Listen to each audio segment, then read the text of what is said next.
कोण कंगना राणावत उठते आणि ते सांगते तुमच्या बाया 100 रुपयानं कुठेही यायला तयार आहे. पाठवता का आपल्या बाया? ते मायची छिनाल ते येऊन सांगते तुम्हाला की तुमच्या बाया 100 रुपयात विकते आणि आम्ही तुमचे पिक्चर पाहतो, आम्ही तुमचं सगळं ऍक्सेप्ट करतो. अरे तुम्हाला राग कसा येत नाही? तुमच्या तळपायाची आग मस्तकात कशी जात नाही? विचार करा की नाही कधी?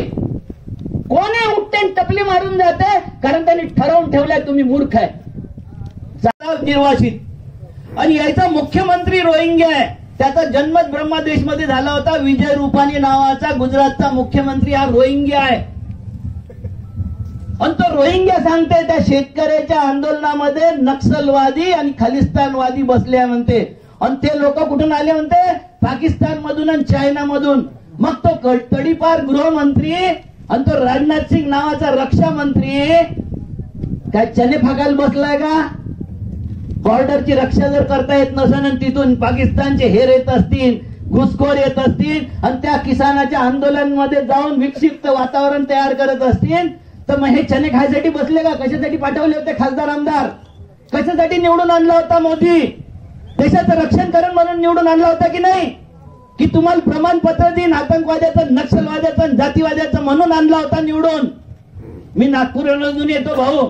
नागपूरमध्ये एक संस्था आहे RSS नावाची, बोगस युनिव्हर्सिटी आहे, सगळ्यांना प्रमाणपत्र देते. त्याचं रजिस्ट्रेशनच नाही भारताच्या कायद्यात.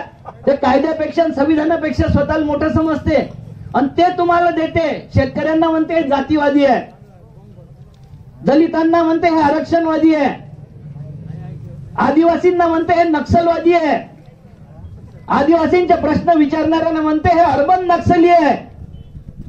त्याच्यानंतर मुसलमान तर आतंकवादी आहेत त्यांच्या लिस्टमध्ये आणि आता सरदारांना म्हणते हे खालिस्तानवादी आहे. हे हरामखोर खालून वरून हवा जाणारे कच्चेदार घालणारे हाफपॅन्ट वाले आणि हे 3% बसणारे नमस्ते सदा असेले हेच हरामखोर फक्त राष्ट्रवादी आहे. आम्ही सगळे चोर आहोत. अबे जमीन आमची, देश आमचा, मुलूक आमचा, संख्या आमची आणि आम्ही का झालो रे?